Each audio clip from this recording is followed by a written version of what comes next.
discussion on the preschool grant application. Before we start that, Dave, when we set up meetings, do you want to be notified? Sure. Yes, please.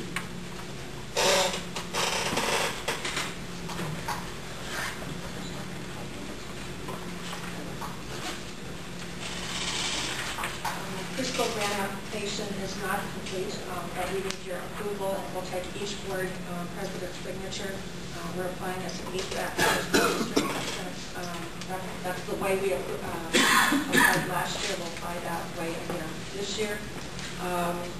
There's always a little wrinkle in from year 1 to 2 to 3 about what the grant requires, and so that you know, your organization that you pay dues to, Iowa Association of School Boards, has a service for the first time, and that is that if we get the grant written here shortly, finished up, and get it sent in, they'll do a review for us and give us feedback so that we can rewrite some areas that we need. So our goal, my goal is to get it to them, to have them review it. So the letter of intent has been taken care of, and the application is due 30th.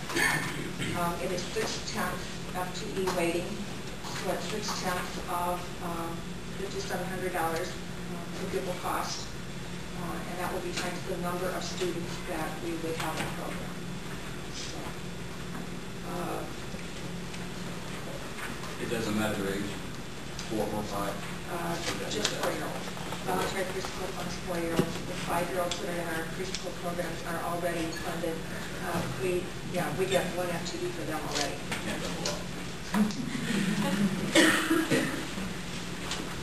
So, are we beefing up some of the areas that we got shut down with last time? Yes, but it's very hard to do that because you get very, very little feedback. And so we're counting, not even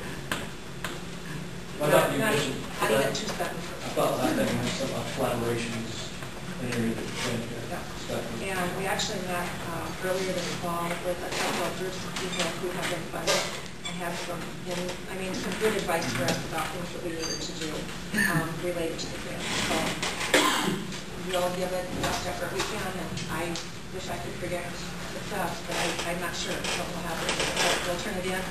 Mike will know in a month, probably by the end of April, we think, what it looks like. So, we actually have a grant for the school that was funded last year, and so we're using that one, but we're also going to let ISB help us.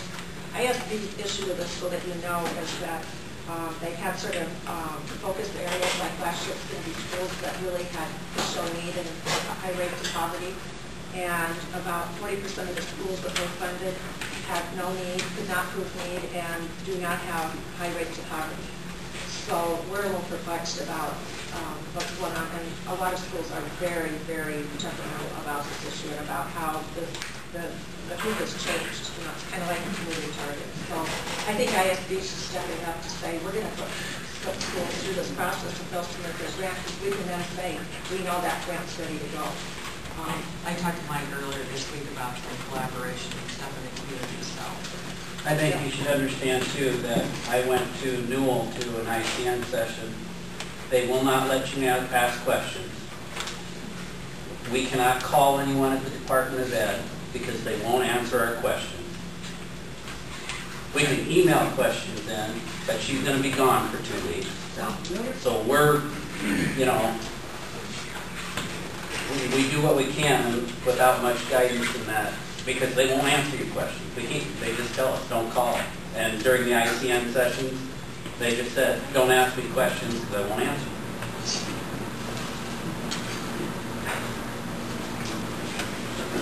Yes, each board needs a motion to approve the application. You're approving that process, the application process. I would so move that we apply for the preschool application. Second. We moved and seconded to approve apply for the preschool grant application. All those in favor signify by saying aye. Aye. Opposed? Motion carried. Same motion from the LBA board. So moved. Second. Second. Those in favor say aye. Aye. Moving on to item E, discussion on Schedule B, classified administration and changes. if you would pull out a sheet that looks like this, a spreadsheet that looks like this, we'll take these one at a time and then do them. This is Schedule B. Schedule B would be all of our activities, sponsors, and our coaches.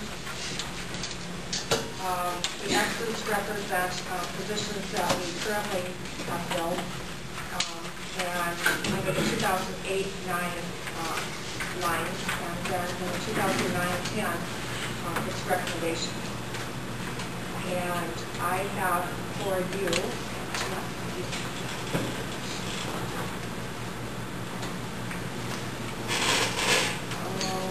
I know, on the back of your innovative calendar sheet, the one that shows trading, go to that because there's some numbers.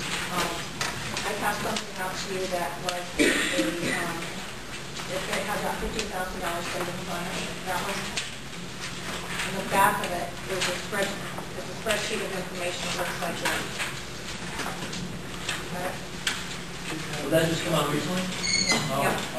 Yep. I met with the board president Tuesday, just going through the board agenda. One of the things that the board president asked for is if we could put together information about the number of students that have participated in activities. That's not what I'm looking for.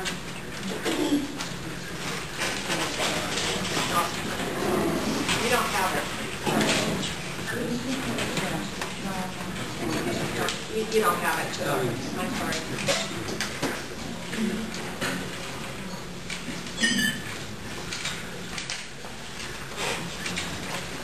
Now you have it.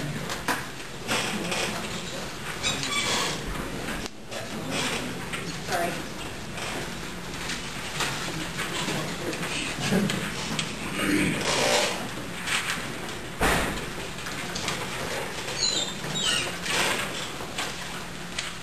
The numbers of students that are participating in activities for the 2008 and 9 season, except girls and boys golf, and Kelly told me this morning that those numbers are from 07-08 from last year. There hasn't been an organizational meeting, and there aren't any numbers for those at this time.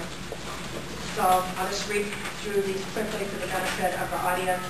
Football, and this will be the high school programs, 53 students participating, volleyball 45, girls basketball 15, boys basketball 29, wrestling 12, girls track 32, boys track 19, girls and boys golf again were last year's numbers, they were each 18, softball would be 51, and softball and baseball are for this summer's programs. Baseball 33, cheerleading 9, drill team 24, and student council 20.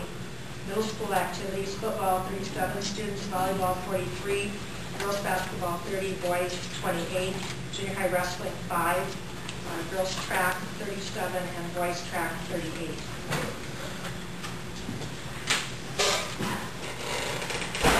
If you look at the spreadsheet there, the one that I started to describe, you can look at positions that we filled for 08-09 and positions we filled for, we're recommending for 09-10. And we're looking at numbers of positions rather than particular people. And if you go down the 09-10 column, the first area that we're taking a look at is in high school volleyball, one assistant instead of 2. That doesn't mean that if there aren't adequate numbers to justify one, we wouldn't come back and ask you to consider hiring another assistant. If you keep walking down through that list, it would be one less coach in the high school track position, and we've got a resignation tonight that will already reduce that for the 08-09 if you accept it. One less middle school football coach. And again, this would all be based on numbers that would warrant coming back and rehiring or advertising for coaches. And then it would be under cheerleading, it would be reducing the assistant cheerleading, the assistant drill team, one student council advisor rather than 2, and one prom coordinator paid position instead of 2.